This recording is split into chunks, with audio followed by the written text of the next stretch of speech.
paguyuban ini dikuatkan institusinya, solidaritasnya, kebersamaannya dengan spirit Asian Way tadi, insya Allah kita bisa melewati ketegangan ini dengan baik. Assalamualaikum warahmatullahi wabarakatuh. Kembali di Forum Intelektual Muda Channel.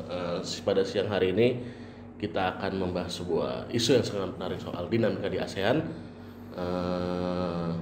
Seperti yang kita ketahui bersama bahwa ASEAN baru saja merayakan ulang tahunnya yang ke-54, di mana usia itu usia yang sangat matang dalam sebuah pencapaian suatu kelompok maupun aliansi yang sangat besar ini. Namun di tengah usia yang matang ini, ASEAN mengalami sebuah dilema, hal yang sangat dilematis, berbagai macam permasalahan, mulai dari pandemi COVID-19, kekisruhan di Myanmar, hingga masalah di Laut Cina Selatan. Selain itu, di Asia Tenggara sendiri banyak kekuatan-kekuatan besar yang mulai mengintervensi, seperti Rusia di Myanmar yang hari ini Myanmar melakukan kerjasama secara militer di Myanmar, dan masalah di Laut Cina Selatan yang sampai mengundang wakil presiden Amerika Serikat Ibunda Kamala Harris untuk datang ke sini, Bunyai, melakukan kunjungan di wilayah Asia Tenggara. Bahkan Kamala Harris dalam pidatonya sangat keras, menuduh Cina memaksa dan mengintimidasi Laut Cina Selatan. Namun respon pidato ini langsung dikecam keras oleh Tiongkok, bahwa sebenarnya Amerika sendirilah yang sangat egois dan menindas berbagai macam aturan-aturan yang menurut dia yang paling benar. Bahkan menurut Wenbin selaku juru bicara Menlu Tiongkok, AS adalah faktor utama dalam setiap permasalahan di global. Dia mencontohkan bahwa seperti yang terjadi di Afghanistan, Amerika Serikat kerap melakukan kekacauan, menciptakan instabilitas yang sangat mengguncang wilayah Afghanistan itu. Bahkan menurut Wenbin, AS terkesan cuci tangan dengan meninggalkan Afghanistan. Padahal Cina sangat baik dengan Afghanistan ini dengan melakukan pembangunan ekonomi dan sosial di wilayah Afghanistan. Baik lagi ke masalah Asia Tenggara.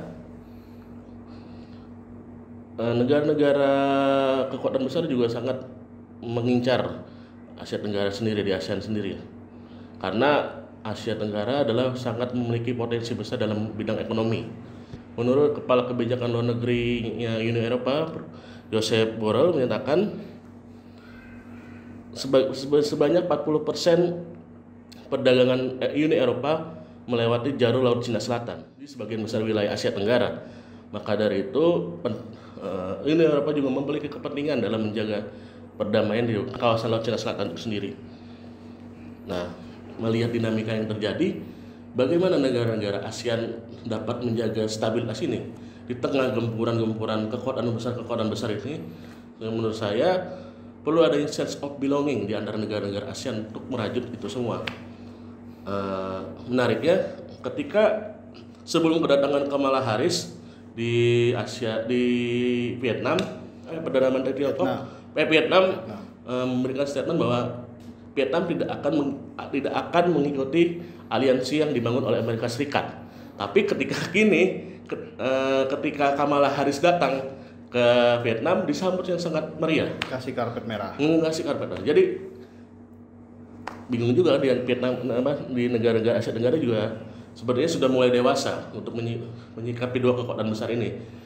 Sepertinya tidak akan mampu terpancing juga. Nah, Indonesia dengan sikap Indonesia sendiri juga tidak dikunjungi. Ini juga sebuah pertanyaan yang sangat besar. Ada apa dengan Indonesia?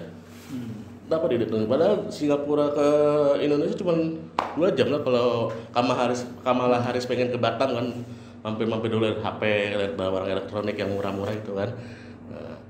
Jadi selanjutnya akan dijelaskan oleh Pak Hairi Fuad. Ya, ini menarik Pak Antis. Ada fenomena di kawasan Asia Tenggara yang bisa kita analisis sama-sama ini terkait kunjungan Wakil Presiden Amerika Serikat ke Vietnam.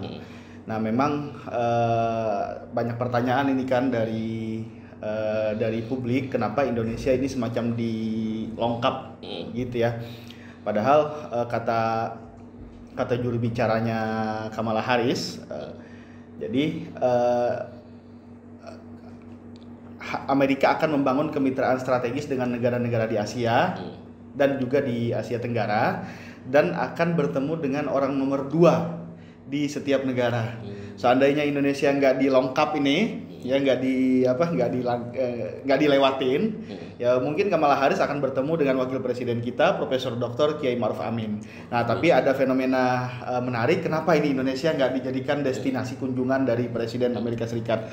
Memang ada komentar itu dari dosen saya, Ibu Dina Raharja. Nah, beliau bilang begini, Indonesia tidak dipilih sebagai salah satu destinasi kedatangan Wakil Presiden Amerika Serikat. Ini shock terapi bagi negara kita yang dianggap tidak pernah sensitif terhadap kebijakan luar negeri AS.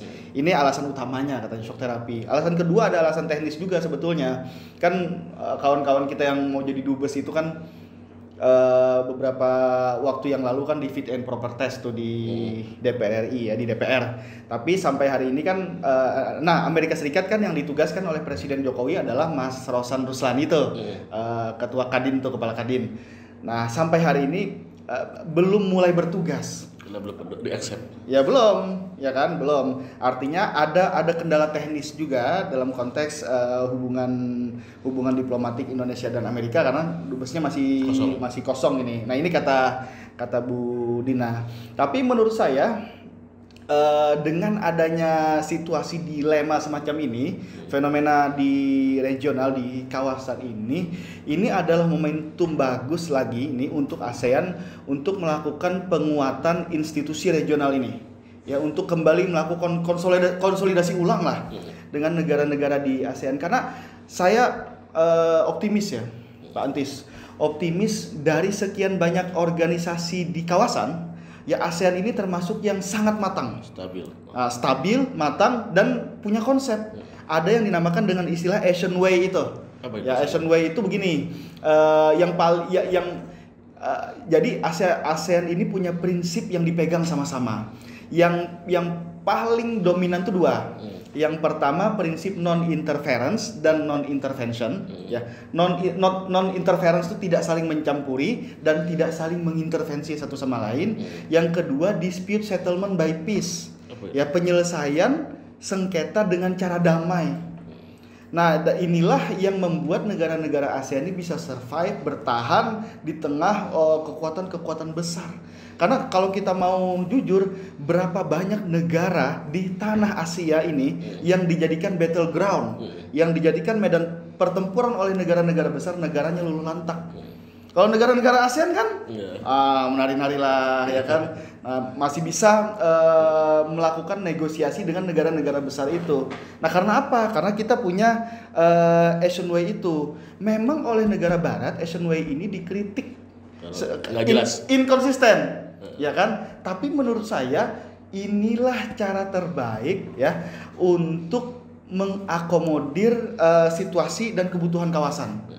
Artinya nih, ini wake up call nih. Ayo negara-negara ASEAN kumpul-kumpul lagi lah. Walaupun ini cuman paguyuban, tapi ini kita aja, bos. Ya kan? Saya, Bapak, Pak Zaki, ya kan? Habis itu Hanif, kumpul 5 orang. Wih, ada kumpul apa ini? Kumpullah 10 negara ASEAN plus Timor Leste itu di satu tempat dalam konteks membangun kebersamaan kawasan. Ya, orang juga akan bertanya-tanya. Jadi kita nggak bisa di kompartemen. Ini kan mau diambil, Cina mau ambil ini, ya kan, Amerika mau ambil ini satu sama lain. Maka solusinya menurut saya adalah penguatan regional. Dan saya yakin banget optimis, ASEAN akan semakin dewasa, semakin matang nih dengan adanya begini-begini nih. Itu, bos. Iya, apalagi negara-negara ASEAN juga sebenarnya sudah banyak belajar dari konflik-konflik di masa lalu kan. Indonesia juga pernah sengketa dengan Malaysia, Vietnam juga sengketa dengan wilayah Kamboja. Tapi sebenarnya kan juga konflik adalah pembelajaran terbesar dalam setiap perjalanan kehidupan. Maka dari itu negara-negara di ASEAN sepertinya sudah sangat sadar, wah kalau kita diadu-adu terus sama negara-negara besar, kita kapan majunya. Bahkan diprediksi ASEAN ini akan menjadi kekuatan baru di dunia. Jadi jangan the rest of Asia itu jangan dilihat lagi hanya Tiongkok, tapi di sini ada ASEAN gitu. Jangan hanya negara-negara Asia Timur. Padahal kalau kita pecah-pecah ya, kawasan di Asia ini hanya ASEAN yang bisa ngobrol. Asia Timur misalnya Tiongkok, Korea, Jepang, Korea Selatan, Korea Utara. Gitu. Korsel Korut susah ngobrol. Ya kan? Taiwan dengan Tiongkok susah ngobrol. Pasti ada persinggungan satu sama lain. Ya kan? Nah, Asia Barat. Apalagi? Waduh, Asia Tengah. susah banget. Asia Tengah. India aja yang bisa. Negara-negara Timur Tengah, negara Arab, padahal mereka juga punya Liga Arab, tapi tidak bisa. Nggak bisa.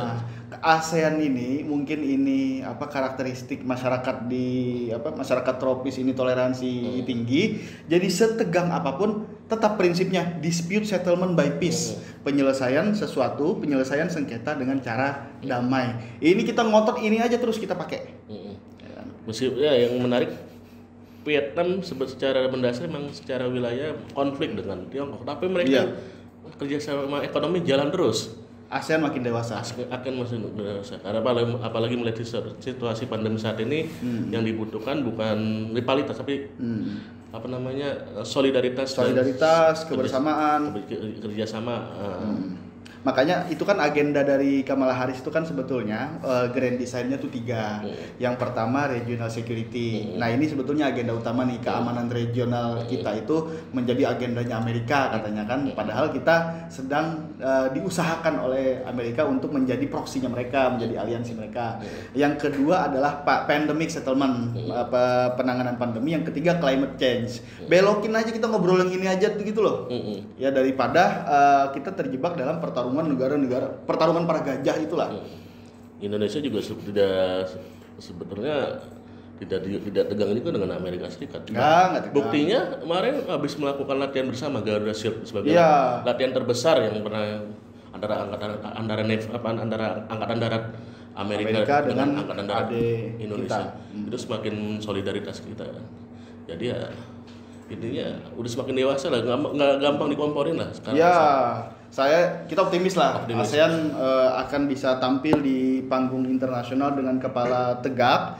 Dan kalau paguyuban ini dikuatkan institusinya, solidaritasnya, kebersamaannya dengan spirit Asian Way tadi, insya Allah kita bisa melewati ketegangan ini dengan baik.